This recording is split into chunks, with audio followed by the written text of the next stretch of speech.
देखिए, आज चित्रकूट और झांसी मंडल पंचायती राज और अल्पसंख्यक कल्याण के जो केंद्र और प्रदेश सरकार द्वारा योजनाएं चलाई जा रही हैं, पूरी योजनाओं की समीक्षा को लेकर के हम आज इधर आए हैं और समीक्षा जिलेवार हमने किया है।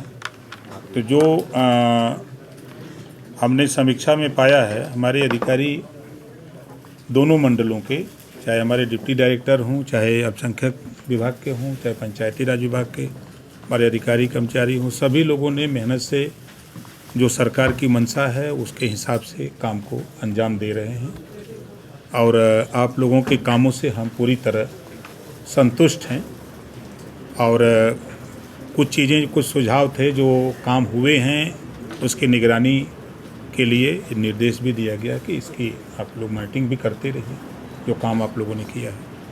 देखिए, विभाग की तरफ से सबसे पहला तो जो देश के प्रधानमंत्री माननीय नरेंद्र मोदी जी ने दिल्ली के लाल किले से बोला था शौचालय की, तो बहुत से लोगों ने मजाक बनाया था।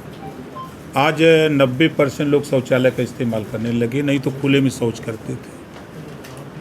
उस काम को हम लोग धरातल पर, हमारे अधिकारी कर्मचारी सब मिलकर के धरातल पे उतारे हैं। बड़ी मशक्क़त की। आपने देखा कि जब उस समय शुरुआत हुई तो सुबह 4 बजे सीटी बजाते थे तो लोगों को बुरा लगता था कि ये कौन से लोग हैं।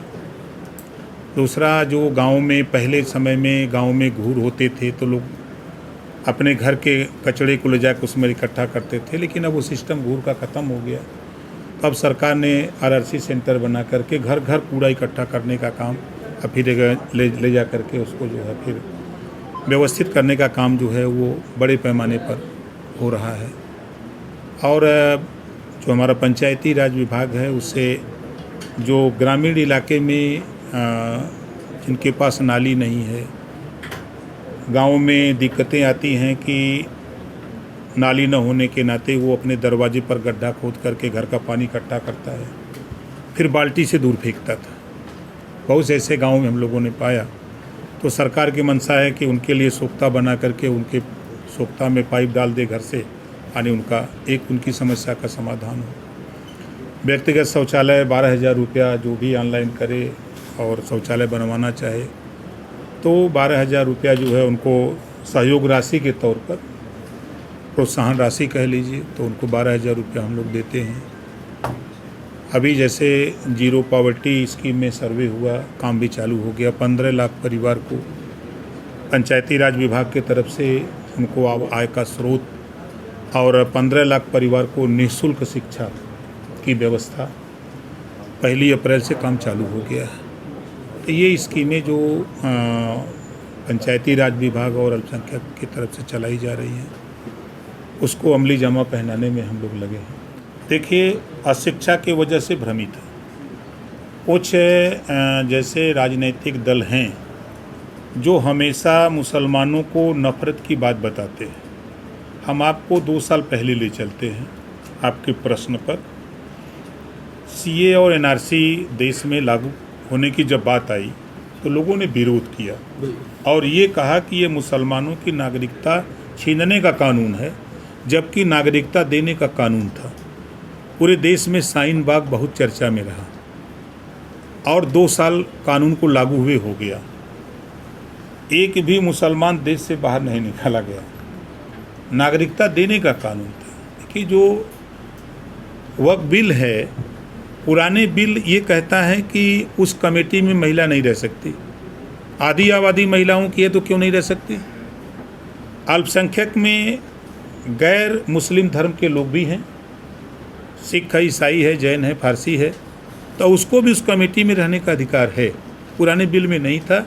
नए बिल में ये व्यवस्था दी गई है कि 2 महिला, 2 गैर मुस्लिम धर्म के लोग रहेंगे। तो कौन सी आपत्ति इसमें आ गई? दूसरी चीज़, आपके करीबी अखिलेश यादव जी कह रहे थे, हम दूसरी चीज़ आप समझ लें, दूसरी चीज़ कि किसी की प्रॉपर्टी को वक्फ बोर्ड का कोई मेंबर आके कह देता था कि हमारी संपत्ति है, तो वो जाता था वक्फ ट्रिब्यूनल कोर्ट में और वहाँ से फैसला उसके पक्ष में हो जाता था। फिर वो बेचारा वहीं अंतिम फैसला होता था। उसमें संशोधन है। Revenue court, civil court, high court, supreme court तक जाने का प्राविधान नए बिल में है। इससे ये है कि जो वक्फ बोर्ड की संपत्ति है उससे गरीब मुसलमानों को, महिलाओं को अब उसका हक लाभ मिलेगा। वक्फ की संपत्ति मतलब अल्लाह की संपत्ति। अल्लाह की संपत्ति को बेचकर जो मजबूत मुसलमान वो लाभ लेते रहे, गरीब मुसलमान को उसका लाभ नहीं मिलता रहा। इस नाते ये बिल लाया गया है कि वक्फ जो संपत्ति है उसका लाभ सबको मिले, गरीब को भी मिले, अमीर। अब वो बड़े नेता हैं अखिलेश जी, ये झूठ बोलने की फैक्ट्री चलाते हैं। ये लोग भी सीए और एनआरसी पर ये लोग भी तो बोल रहे थे कि ये इनको नागरिकता छीनने का कानून है, अब नहीं बोल रहे हैं। ये लोग मुसलमानों के वोट के लिए हमेशा झूठ बोलते हैं। उनको सही बात, 5 साल वो सत्ता में थे, 5 साल में मुसलमानों के लिए क्या किया? पुलिस की भर्ती में बता दें वो कितना मुसलमानों को, लेखपाल की भर्ती, ग्राम सेवक की भर्ती, बीडीओ की भर्ती, एसडीएम की भर्ती में कितना मुसलमानों को दिया। और मज़े की बात, एक यूनिवर्सिटी खोल करके यूपी बोर्ड, सीबीएसई बोर्ड की तरह मदरसा बोर्ड भी अटैच कर दिए होते, ये भी तो नहीं कर पाए। अगर भेदभाव होता तो वो नहीं पास कर पाते।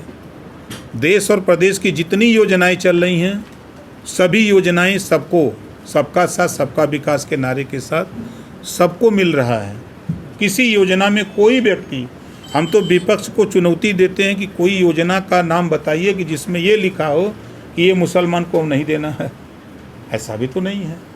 तो ये लोग सिर्फ वोट की राजनीति के लिए, अभी आपने देखा कि बाबा साहब डॉक्टर अम्बेडकर बन गए अखिलेश जी। आपने देखा ना। देखिए, हम 22 साल से अपनी पार्टी बना के हम जातिवाद जनगणना के पक्षधर रहे हैं। और जब मैं पिछली बार भी सत्ता में था तो तब भी मैं कहता था कि जातिवार जनगणना माननीय नरेंद्र मोदी जी के नेतृत्व में दिन परसों घोषणा हुई, और उसके एक दिन पहले मैंने एक कनक्लेव था, मैं उसमें कहा, जब पत्रकार साथी ने पूछा, हमने कहा कि देखिए, उन्होंने कहा कि तेजस्वी, अखिलेश जी और राहुल जी तो जातिवार जनगणना के पक्षधर हैं, आप हमसे ज़्यादा बोलने वाला कौन है? 5 साल मुख्यमंत्री अखिलेश जी एक बार भी नहीं बोले। 5 साल में एक बार भी जाकर के प्रधानमंत्री से नहीं कहे कि आप जातिवार जनगणना के लिए हम आपके यहाँ प्रस्ताव लेके आए हैं। नीतीश जी जातिवार जनगणना करा सकते हैं तो आप क्यों नहीं कराए? और कांग्रेस 50 साल शासन किया, 60 साल उसका शासन था, उसी में कांग्रेस, सपा, बसपा तमाम दल के लोग भी समर्थन दे के सरकार चलाए। तो क्या सरकार चलाने वाले, सहयोग देने वाले लोग ये कभी कांग्रेस पार्टी से कहे कि जातिवार जनगणना करा दो तब हम समर्थन देंगे? समर्थन दे के मंत्रालय ले लिया, मलाई खाने लगे, जातिवार जनगणना भुला गए, आवाज़ चिल्ला रहे हो।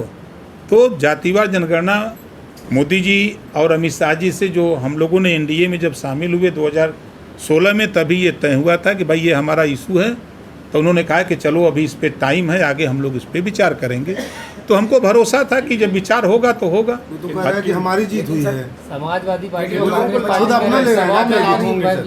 अब तो जैसे वो अम्बेडकर जी बन रहे हैं, तो अम्बेडकर जी तो बौद्ध धर्म स्वीकार कर लिए थे, तो कहा अखिलेश जी बौद्ध धर्म स्वीकार करेंगे? देखिए, उसके वो माहिर हैं। वो 5 साल सरकार चलाए, तो आप लोग भी अच्छी तरह जानते हैं। तो वो जैसा किए हैं वैसा जानते हैं। यहाँ साफ साफ है, जो योग्य है, जो समाज में बेहतर काम करने वाला, उसकी नियुक्ति हो रही है। यहाँ कोई इस तरह की बात नहीं है। देखिए, इस जातिवार जनगणना से जो वंचित शोषित लोग हैं, जिन जातियों की गिनती नहीं है, अब जैसे आपके इलाके में पाए जाते हैं ये आरक, कहीं गिनती है उनकी? बंजारा, बहेलिया, सपेरा, कचेर, गिनती नहीं है उनकी। तो ऐसी जातियों की गिनती होगी। जब इनकी गिनती होगी तो इनको भी रोटी, कपड़ा, मकान, शिक्षा, दवाई की व्यवस्था इनके लिए भी बेहतर होगी। देखिए, सरकार हर संभव प्रयास कर रही है कि हम प्रदेश के लिए या बुंदेलखंड के लिए बेहतर हम बराबर व्यवस्था देते रहें। सरकार हर काम के लिए कटिबद्ध है। ऐसा नहीं है कि हम लोग हवा में खाली छुच्छी फायर करते हैं।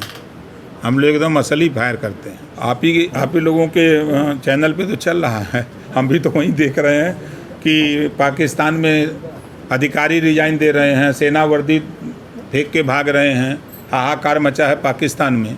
अब आप कह रहे हैं कार्रवाई नहीं हो रही है।